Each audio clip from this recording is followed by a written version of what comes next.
The space where this router lift will be installed is very small and cramped. It will be really hard to record. So instead of recording me installing it, I will show you right here how I'm gonna do it.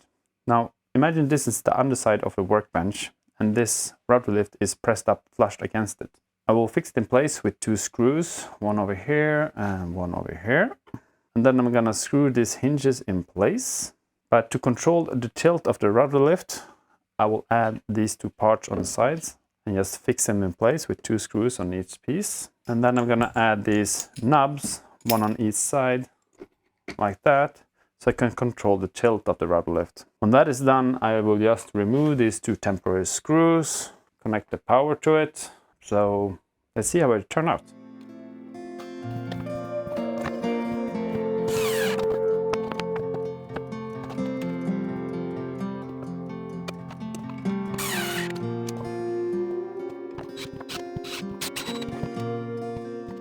Okay, so this is how it looks like.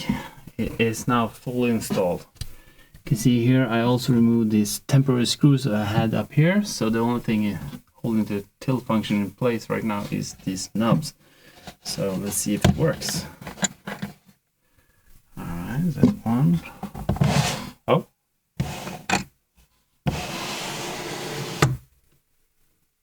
Oh. Okay, that's so cool. That is so cool.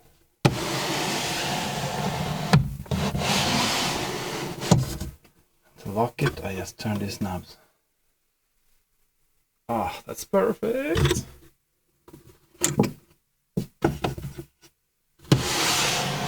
And back to 90 degrees and just lock it.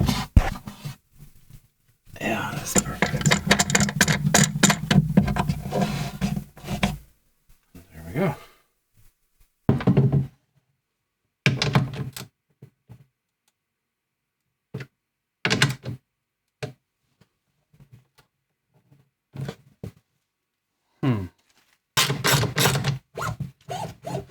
Okay, so if you wonder what happened there is that these type of threads in the wood wasn't strong enough to actually clamp this router full in place. Started to unthread or whatever I want to call it, the threads tear out. I need to add either more screws or threaded inserts. So I will add these threaded inserts here instead and see how that goes.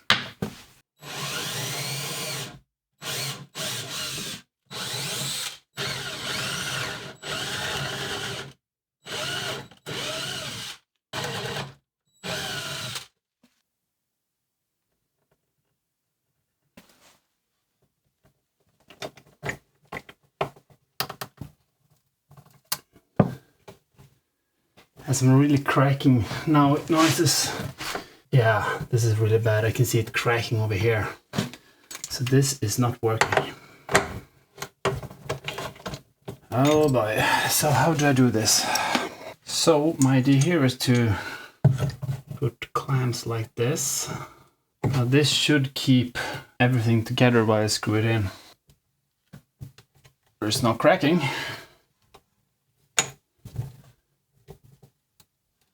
Seems to be going quite fine.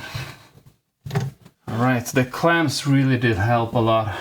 It actually pushed some of the wood out here, all the way over here. I did add glue while I screwed this in, so technically the threaded insert will be glued to the bottom piece and the top piece, so even if they are not fully together, it should still work really well. So before I add the threads to the other side, I will add the clamps. Now the best way I could have done to prevent this completely would be to make the block wider, so I had more wood on each side.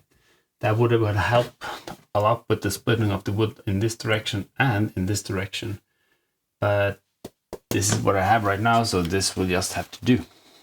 This router has a groove over here, and I added a small spline here, and that would prevent the router from twisting when it's held in place. So it's not just hold in place with clamping force, but the spline also help it from twisting.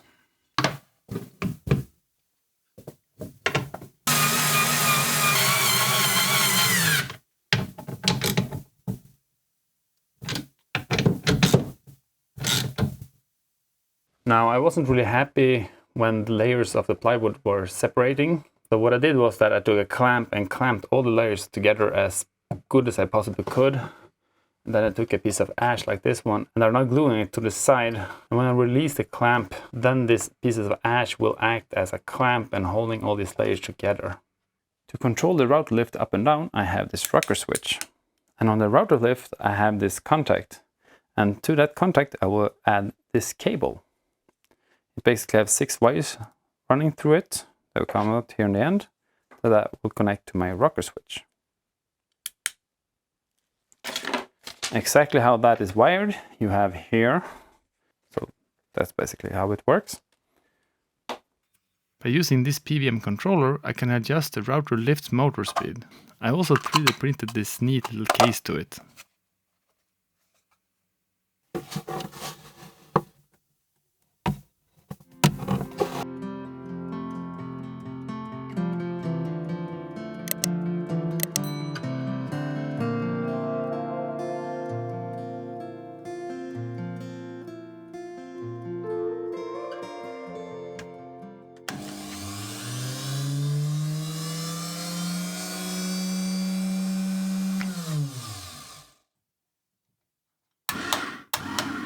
I will not demonstrate the tilt function of this router lift in this video. It's gonna come in 2 videos when I make the router fans. There's a really simple reason to why I chose to do it like that. You see, when I do cuts with a tilt function, I need to use a router bit without any bearing on the top. For now, without a fence, I can only use router bits such as these that has a bearing on the top.